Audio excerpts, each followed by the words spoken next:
sempre. Amém. Amém. Amém. Pastor, tá aqui, eu posso pregar? Não, tá.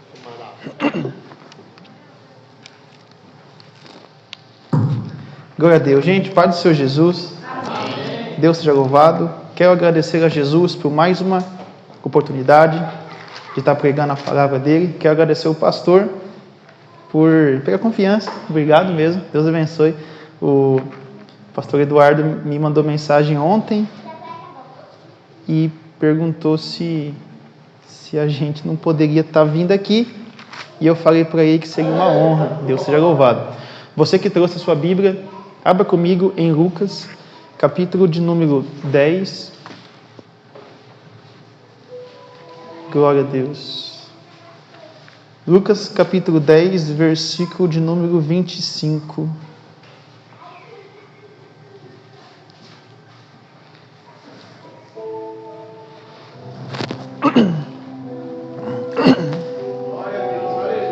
Glória a Jesus. Aleluia. Lucas, capítulo 10, versículo 25. Quem achou, diga amém. Amém. Diz assim minha Bíblia: E eis que se levantou um certo doutor da lei, tentando e dizendo: Mestre, o que farei para herdar a vida eterna? E ele disse: O que está escrito na lei? E como lês? E respondendo ele disse: Amarás o Senhor teu Deus de todo o teu coração, de toda a tua alma, de todas as suas forças, de todo o teu entendimento, e ao teu próximo como a ti mesmo. E ele, querendo justificar-se a si mesmo, disse a Jesus: E quem é o meu próximo? E respondendo Jesus disse: Descia um homem de Jerusalém para Jericó, e caiu na mão dos salteadores, os quais o despojaram e o espancaram e retiraram, deixando-o meio morto. Só até aqui por enquanto. Pode se assentar, glorificando a Deus. Lucas capítulo 10, versículo 25 em diante, vai narrar uma história, uma parábola, aliás, do bom samaritano. Eu tenho certeza que muitos aqui já leram ou pelo menos ouviram falar desses bom samaritano. Um pouco mais adiante da onde nós paramos de ler, a Bíblia diz que um homem que foi assaltado pelos salteadores, a Bíblia diz que... Obrigado, varão. Olha que... Eita glória, hein? É vaso com força. A Bíblia diz que quando o homem estava no chão, todo machucado, todo ferido, a Bíblia vai nos informar que ali me passa um sacerdote, só que a Bíblia diz que esse sacerdote, ele passa de largo e continua a sua caminhada. Logo depois do sacerdote também me passa um levita, só que a Bíblia diz que esse levita, ele também passa de largo e vai embora. Um pouco depois a Bíblia diz que um samaritano, ele passou no mesmo lugar na qual o sacerdote e o levita passou. E quando esse samaritano passava, a Bíblia diz que ele pega o homem que estava no chão. A Bíblia diz que ele pega esse homem, põe em cima da sua cavalgadura e leva até um local e ele diz: olha, cuida desse homem para mim. E se ainda faltar algum dinheiro para pagar o que tiver que fazer na vida dele, pode ter certeza que eu volto aqui e pago. O bom samaritano é uma das histórias mais lindas da Bíblia e eu quero chegar até lá. Só que antes de eu chegar no bom samaritano, eu quero falar sobre algumas coisas. No versículo de número 25, a Bíblia diz: E eis que se levantou um certo doutor da lei, tentando e dizendo: Mestre, o que farei para herdar a vida eterna? Você percebe que aqui não foi qualquer pessoa que se levantou para tentar a Jesus. não foi uma simples pessoa que tentou pôr Jesus contra a parede, mas foi um doutor da lei. Ou algumas versões vai estar escrito um mestre da lei. O mestre da lei não é uma pessoa que conhece, vamos dizer, uma coisa ou outra da Bíblia, ou uma coisa ou outra de Deus. Um doutor da lei é uma pessoa que entende muito, ele é um superintendente, ele entende muito. E você percebe que esse homem, que era um superintendente, chegou até Jesus e disse: o que eu tenho que fazer para herdar a vida eterna? Deixa eu falar algo para os irmãos. Muitas das vezes, fora da igreja, longe do nosso pastor, longe da nossa liderança, talvez dentro do nosso trabalho, na rua, na escola, em qualquer outro lugar, nós vamos encontrar pessoas que vai desafiar a nossa fé, que vai desafiar até mesmo a nossa fé que nós temos no nosso próprio Deus. Mas se a Bíblia ela é inspiradora, por que ela é escrita por homens? Muitas pessoas vão querer nos desafiar. É por isso que nós temos que estar sempre preparados para tudo. É importante a gente estar preparado para o que der e vier. Porque a pessoa que se levantou para tentar pôr Jesus contra a parede não foi uma simples pessoa, foi uma pessoa que entendia muito. Foi uma pessoa superintendente. Em 1 Pedro 3,15, a Bíblia diz que nós temos que sempre andar preparados com mansidão e temor para responder àqueles que nos pedir a razão da esperança que há em vós. É importante a gente ter conhecimento bíblico, é importante a gente ter vida profunda com Deus, para quando vir estes charlatões, quando vir esses níveis de pessoas tentando afrontar a nossa fé, não é que Deus ele precisa de defensores, porque Deus ele não precisa que ninguém o defenda, mas nós precisamos defender o Evangelho. Isso aqui é muito importante, porque quem se levantou foi uma pessoa que entendia muito. E no versículo 26, você percebe que Jesus ele fala, e ele lhe disse, o que está escrito na lei e como lês? Você percebe que Jesus ele responde a esse homem fazendo duas perguntas. E essas duas perguntas é o seguinte: o que é que está escrito na lei? Peraí, mas não somente o que está escrito, como que você lê? Ou seja, como que você entende? Como que você interpreta? Porque não basta somente saber o que está escrito. É importante saber interpretar o que está escrito. Porque tem pessoas que pegam a Bíblia e interpretam ela da forma que quer. Tem pessoas que pegam a Bíblia e interpretam ela da forma do seu achômetro, sendo que não é assim que funciona. Então Jesus ele pergunta, o que está escrito na lei? E como é que você está interpretando isso? A Bíblia diz no versículo 27, respondendo ele, quem? O mestre da lei, disse, amarás o Senhor teu Deus de todo o seu coração, de toda a sua alma, de todas as suas forças, de todo o seu entendimento, e ao teu próximo como a ti mesmo. Então Jesus olha para ele e fala assim, disse-lhe, respondeste bem, faze isso e viverás. Só que a Bíblia diz no versículo 29, e ele querendo justificar a si mesmo, o mestre da lei querendo justificar a si mesmo. Por que justificar a si mesmo? Porque nem ele mesmo fazia isso. Nem ele mesmo amava a Deus de todo o seu coração, alma, força e entendimento. Mas ele querendo justificar a si mesmo, ele disse, Jesus, e quem é o meu próximo? É aí que Jesus ele entra na parábola do bom samaritano. Eis que um certo homem descia de Jerusalém para Jericó. E foi assaltado, ficou no chão, passou um sacerdote, passou um levita e passou o samaritano. Eu vou chegar aqui, mas antes eu quero falar sobre 4 coisas. Eu quero falar sobre o coração, eu quero falar sobre alma, força e também entendimento. E eu vou começar pelo começo, que é o coração. A Bíblia diz em Provérbios capítulo 4, versículo 23, acima do que tudo que se deve guardar, guarde o seu coração.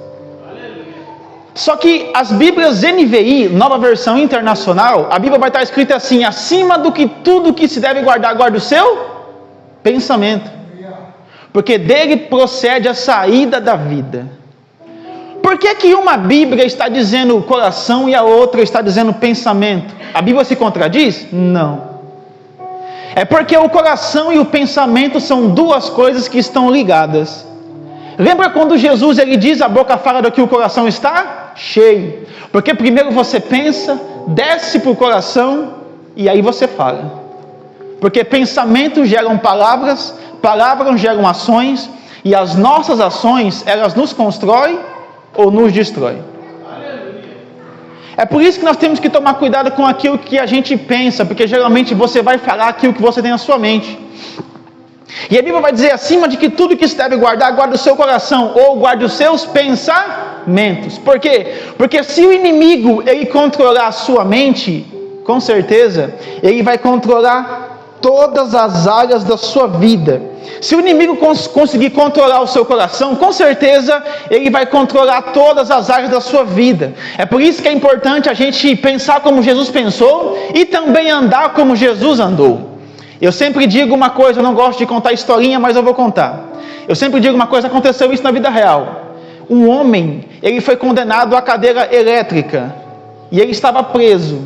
Só que um médico e um cientista conversaram com este homem e fizeram uma proposta para ele. Olha, nós temos uma proposta para você. Que proposta é essa? Nós queremos colocar você nós queremos fazer um teste com você. Se você sobreviver, você está livre.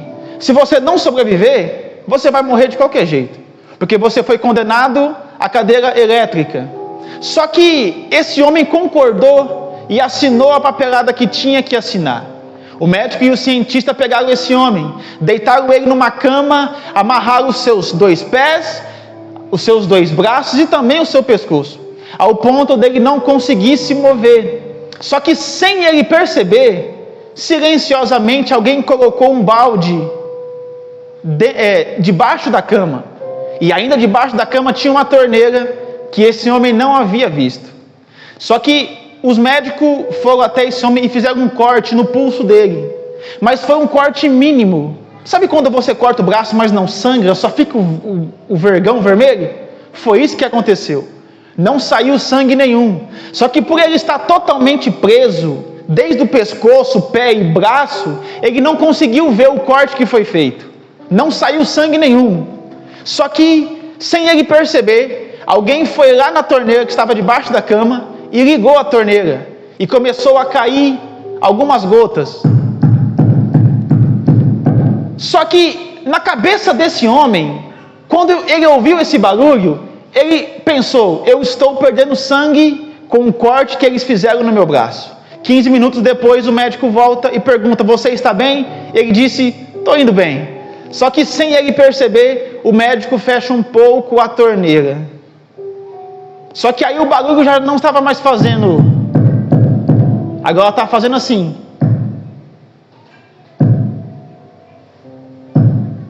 O barulho começou a diminuir.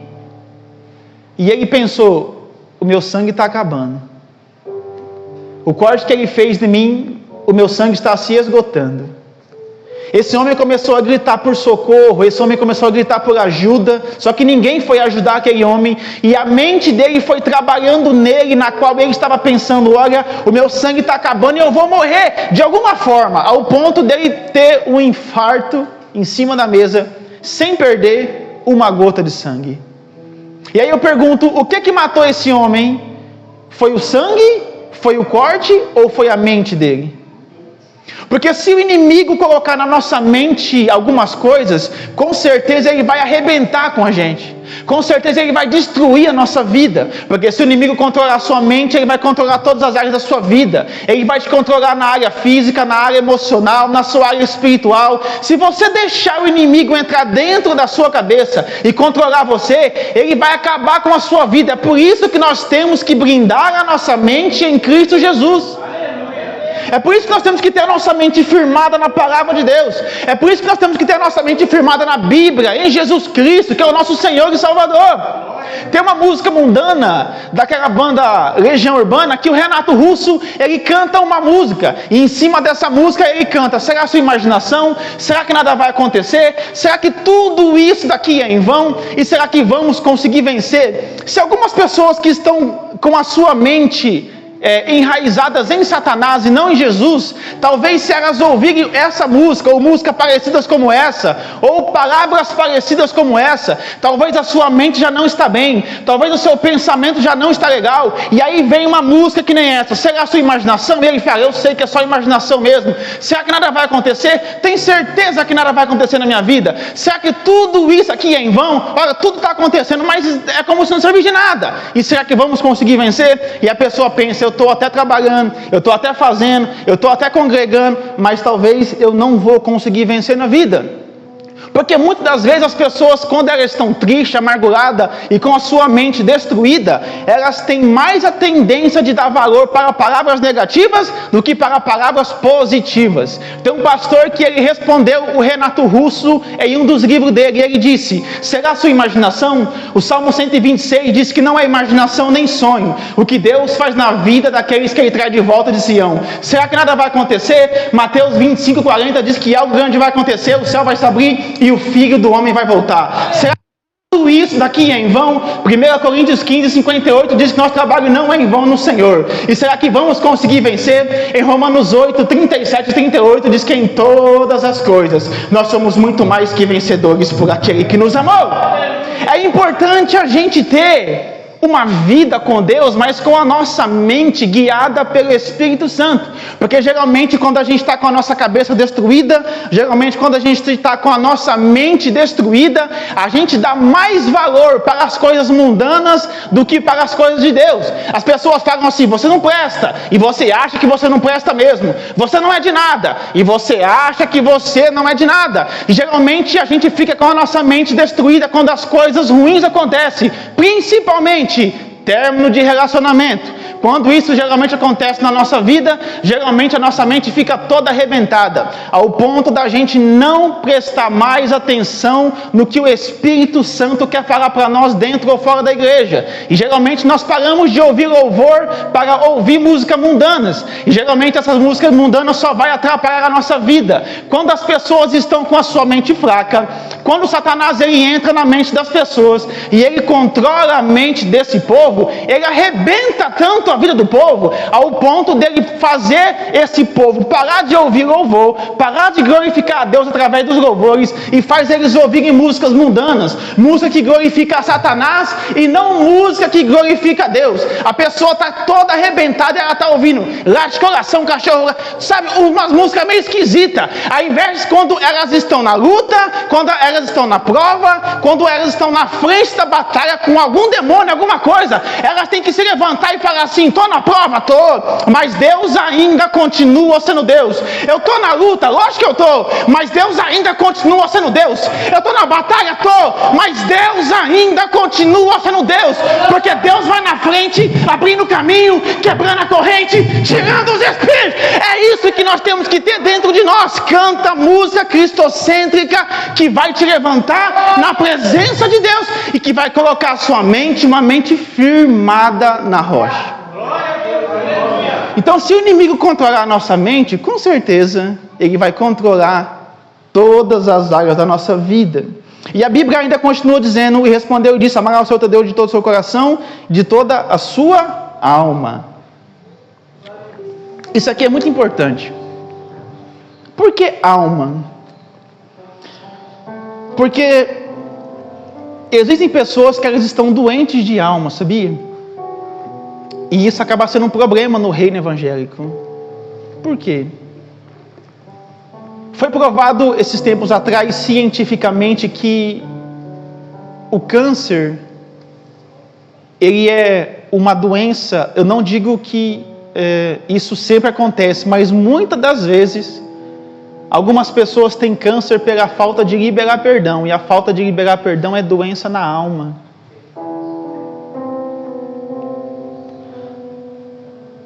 A falta de liberar perdão, ela adoece até os ossos. Foi provado cientificamente que pessoas que não liberam perdão, muitas das vezes, elas acabam gerando câncer dentro delas. Por quê? Porque elas guardam algo dentro dela. A falta de liberar perdão é como se você tomasse um veneno e querer que a outra pessoa morresse. Mas na verdade, quem está se matando é você mesmo. E você não está percebendo. Lembra que está escrito em Salmo, se não me falha, em Salmo 42, versículo 5? Você percebe que o salmista, ele tem um confronto com ele mesmo. O salmista vai dizer: por que está abatido a minha alma? Por que te perturbas dentro de mim? Eu espero em Deus, pois eu ainda o louvarei. Mas você percebe que o salmista, ele tem um conflito com ele mesmo, ele tem um conflito com a sua alma. É como se fosse uma luta. Ele está dizendo: por quê? Por quê? Por que está abatido a minha alma? O que é que está acontecendo dessa vez? O que está acontecendo que você está abatida? O que é que está acontecendo que você está triste hoje? Aí ele fala: o que é que está acontecendo hoje, pelo amor de Deus? Por que está abatido a minha alma? Por que é que você perturba dentro de mim? Você percebe que é uma perturbação, você percebe que é um problema grande. Mas ele diz: olha, eu espero em Deus, pois eu ainda o louvarei, meu auxílio e Deus meu. A falta de liberar perdão, irmãos, ela adoece até os ossos. A falta de liberar perdão é como se você, eu já falei, é como se você quisesse que a outra pessoa morresse, mas quem está morrendo é você. Você lembra da história de Jó? A Bíblia diz que a vida de Jó só mudou quando ele orou pelos seus amigos, ou talvez que eram seus amigos, mas se tornaram inimigos. A situação de Jó só mudou quando ele liberou perdão para os seus amigos. Porque os seus amigos falaram: Jó, você só pode estar passando por isso aí, meu amigo, porque você deve estar em pecado. A Bíblia diz que Jó, ele era o homem mais rico do Oriente. A Bíblia diz que Jó, ele teve 10 filhos, 7 homens e 3 mulheres. A Bíblia diz que em uma conversa entre Deus e Satanás, Deus fala para Satanás: você viu lá embaixo o meu servo Jó? E Satanás fala assim: eu vi. Então Deus fala assim: pois é, ele é um homem reto, ele é um homem íntegro, de presença. Então Satanás fala assim: ele é assim porque ele tem boas famílias, ele tem bons animais, ele tem saúde, ele tem bons filhos. Deixa eu tocar na vida dele para ver se ele ainda continua te adorando. Deixa eu tocar em tudo que ele tem para ver se ele ainda permanece na mesma essência. Então Deus falou assim: olha, você pode tocar em tudo, menos na vida dele. A Bíblia diz que no mesmo dia Jó perdeu os seus 10 filhos, Jó perdeu os seus bens, Jó perdeu as suas riquezas, Jó perdeu o seu gado, Jó perdeu tudo que ele tinha, Jó perdeu a sua moral, Jó perdeu a sua integridade que ele tinha dentro dos homens, no reino físico, não no reino espiritual. A Bíblia diz que os amigos de Jó viraram as costas para ele. Por quê? Porque Jó adquiriu uma doença chamada lepra. A Bíblia diz que a lepra era tão grande que ele não conseguia somente se coçar com as suas unhas, não era o suficiente, ao ponto dele se coçar com um caco de telha. E é por isso que os seus amigos deram as costas para ele, porque ele ficou um homem leproso. E muitas das vezes, quando as pessoas dão as costas para nós, a gente fica magoado, a gente fica triste, a gente fica com picuinha dentro de nós. É como se a gente estivesse nos matando a gente mesmo. Só que olha para mim, deixa eu falar uma coisa muito séria. Por que é que Deus permite que algumas pessoas saiam de perto de você? Não é porque Deus é ruim, não é porque Deus ele quer ver o teu mal, é porque Deus ele escuta a conversa que muitas das vezes você não consegue escutar. Então Deus ele está falando assim: aquelas pessoas estão atrapalhando a vida do meu filho, aquelas pessoas estão atrapalhando a vida da minha filha. Então a gente não libera perdão para as pessoas que nos fizeram mal, a gente não libera perdão para as pessoas que viraram as costas para nós, achando que essas pessoas nos abandonaram porque simplesmente elas decidiram. Não, foi Deus que afastou essa pessoa de você, porque Deus estava vendo que essa pessoa não era sua amiga, essa pessoa não era seu amigo, essa pessoa era falso. Então libera perdão, acaba com isso aí, pelo amor de Deus. A Bíblia diz em Jó capítulo 14, versículo 7, que ele diz que ainda há esperança para a árvore que foi cortada. Em Jó capítulo 19, verso 25, ele diz: eu sei que o meu Redentor vive e que por fim se levantará sobre a terra. Ou seja, é isso. A gente dá mais importância pelo que as pessoas falam a nosso respeito do que Deus pensa ao nosso respeito, irmão. Damos mais ouvidos para as pessoas e não damos ouvidos para Deus. A falta de liberar perdão, ela adoece até os ossos. Mas olha para cá, essa falta de liberar perdão não é somente para os outros. Essa falta de liberar perdão é para você mesmo também. Porque tem pessoas que carregam aquela frase com ela: o meu passado me condena. Varão, varoa, você acha que se você ser um crente sincero na presença de Deus, você acha que Deus ele se importa com aquilo que você fez no passado? Se você dobrar o teu joelho, pedir misericórdia para Deus, pedir para Ele dar graça, pedir para Ele perdoar os seus pecados, a Bíblia diz que Deus ele pega tudo o seu pecado e joga na parte do esquecimento, o que vai daqui para frente. Glória a Deus. Às vezes nós não liberamos perdão para nós mesmos, por muitas das vezes o que nós fazemos no passado. Sabe o que a Bíblia diz em 1 João capítulo 3, versículo 20? João escreveu assim: filhinhos, ainda que o seu coração te condene, maior é o seu Deus do que o seu coração. Aleluia. Glória a Deus. E o texto ainda continua sendo escrito, ele vai dizer: não somente amará a Deus com todo o seu coração, alma, mas também com todas as suas forças. Por que força? Porque muitas das vezes Deus ele sabe que nós vamos nos encontrar em algum momento na vida com a nossa vida fraca. Nem sempre a gente vai estar fervoroso na presença de Deus. Por quê? Porque nós somos seres humanos. Porque nós somos pessoas que têm altos e baixos. Lembra em Lucas capítulo de número 5? A Bíblia diz que Pedro e os seus amigos estavam pescando. Só que naquele dia eles não pegaram absolutamente nada. E no versículo número 5, Jesus olha para Pedro e diz: olha, lançai a rede ao mar alto.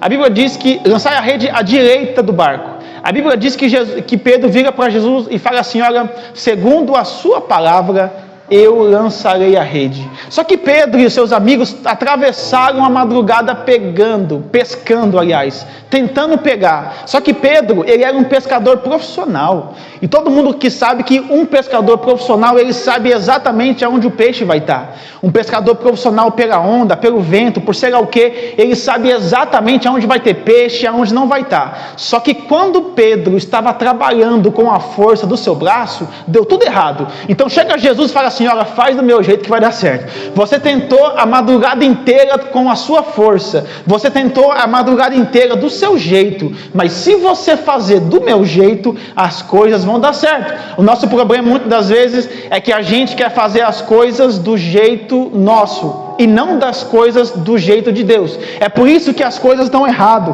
é por isso que dá tudo errado na nossa vida, porque você até pode ser bom naquilo que você faz, você pode até ser o melhor na firma que você trabalha, mas se a presença de Deus não estiver sobre você, irmão, as coisas uma hora ou outra vai começar a dar errado, e vai dar errado mesmo, ao ponto da gente perder as nossas forças, ao ponto da gente ficar desanimado na obra de Deus, ao ponto da gente olhar para cima e falar assim: poxa, até parece que Deus se esqueceu de mim, até parece que Deus já não lembra mais de mim, até parece que o céu está de bronze, Deus já não responde mais as minhas orações, até parece que Deus ele não escuta mais as minhas orações. A gente começa a ficar fraco, a gente começa a enfraquecer na presença de Deus. Mas aí vem Isaías, no capítulo 40, versículo 30 e 31, Isaías fala assim: os jovens se cansarão, os moços certamente cairão, mas aqueles que se esperam no Senhor renovarão as suas forças, subirão como águias com asas, correrão e não se cansarão e nem se fadigarão. Porque mesmo quando você está fraco, se você depositar toda a sua força em Deus, Ele vai pegar você pela mão e vai te levantar. Em Salmo 121 a Bíblia diz assim: eu elevo os meus olhos para os montes, e de onde virá o meu socorro? O meu socorro vem do Senhor que fez os céus e a terra. Ou seja, está difícil, tá? Mas quem renova as minhas forças ainda continua sendo o grandão da Galileia. Aleluia.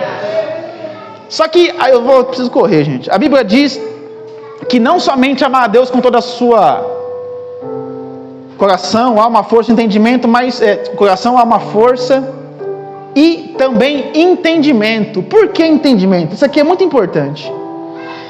Em Provérbios capítulo 3, versículo 5, a Bíblia diz assim: confie no Senhor de todo o seu coração e não apoie no seu próprio entendimento.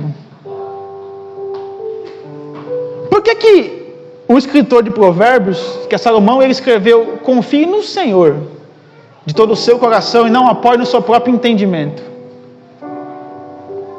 eu não vou muito longe. Nós estamos vivendo uns dias atuais que tem pessoas que elas acham que elas não precisam de Deus. Tem pessoas que assistem 20 vídeos no YouTube e já acham que virou um teólogo. Não lê Bíblia, não ora, não busca Deus, mas porque aquele fulano falou, sem você buscar a base bíblica para ver se realmente é isso que a Bíblia fala, para ver se realmente é isso a vontade de Deus, as pessoas se acham um teólogo.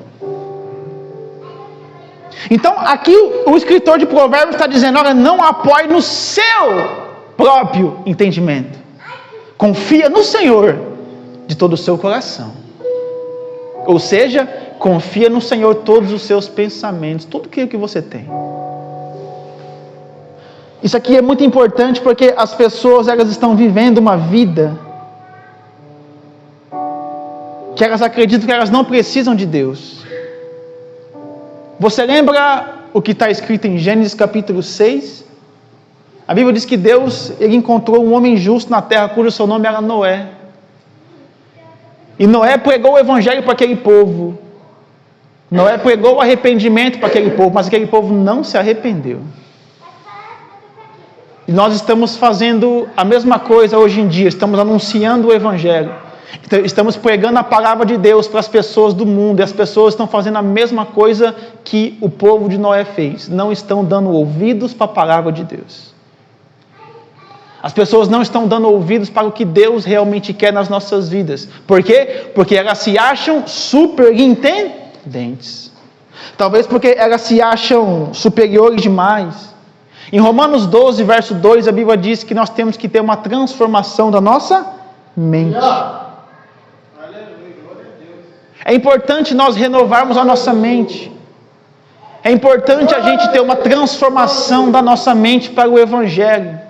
Não é uma lavagem cerebral, não é isso. É uma transformação de mente. Eu pecava, não peco mais. Eu bebia cerveja, hoje eu bebo Santa Ceia. Eu dançava na boca da garrafa, hoje eu danço na presença de Deus. Eu lia história de gibi, hoje eu leio a Bíblia. Eu fofocava, hoje eu oro. Eu ia para a balada, hoje eu vou para a presença de Deus na igreja na qual eu congrego. É uma transformação de mente. Renova sua mente. Porque eu vou finalizar aqui, não vai dar tempo de entrar no Bom Samaritano. Se a gente não transformar a nossa mente, eu quero pedir a permissão do pastor para me falar o que eu tenho que falar agora. Posso, pastor? Posso. Se a gente não transformar a nossa mente, vai acontecer algo problemático com a gente. O que vai acontecer? A gente vai ser crente aqui, mas não vai ser crente lá. Porque se a gente é crente somente dentro da igreja, desculpa falar, mas a gente nunca foi crente, não. Se você não é a mesma pessoa que você é aqui, lá fora, você nunca foi crente, não. Você lembra o que está escrito em Gênesis capítulo 45, versículo 4? A Bíblia diz que José, ele olha para os seus irmãos e fala: ei, chegai-vos a mim, eu sou José, vosso irmão, a quem vendeste para o Egito. Em Gênesis capítulo 37, José foi vendido como escravo. 20 anos se passaram, José estava no Egito. E quando José vira para os seus irmãos e fala assim: ó, chegai-vos a mim, sabe quem que eu sou? Eu sou José, vosso irmão. De uma forma teológica, quando se dá um nome para uma pessoa, também dá uma identidade para ela. E quando ele disse, eu sou José, ele estava dizendo, eu ainda sou o mesmo, eu não mudei. O mesmo José do passado é o mesmo José de hoje. Por quê, irmãos? Porque o Egito servia a outros deuses. O Egito tinha outros costumes. Era José falando para os seus irmãos, eu sou José, eu nunca deformei o meu caráter porque eu troquei de ambiente. Eu não deformei o meu cristianismo, o servo de Deus que eu sou, porque eu troquei de lugar. Eu era crente na casa do meu pai e eu sou crente em terra estranha. Eu sou crente na igreja, eu sou crente no trabalho, eu sou crente na faculdade, eu sou crente na escola, eu sou crente na rua. Aonde eu piso a planta dos meus pés, todos têm que saber que eu sou servo de Deus. Lembra de 2 Reis capítulo 4? A Bíblia diz que a mulher sunamita olha para o seu marido e fala, eu estou vendo que aquele homem que passa, ele é um santo homem de Deus. Não foi Eliseu que falou para a sunamita que ele era servo de Deus. Foi a sunamita que observou que Eliseu realmente era um servo de Deus. Porque quando você dá testemunho, aonde quer que você pisa, todos vão saber que você é um crente sincero na obra, porque você vai dar testemunho em qualquer lugar. Em qualquer lugar. É uma transformação de mente. Aonde eu piso a planta dos meus pés, todos têm que saber que eu sou servo de Deus.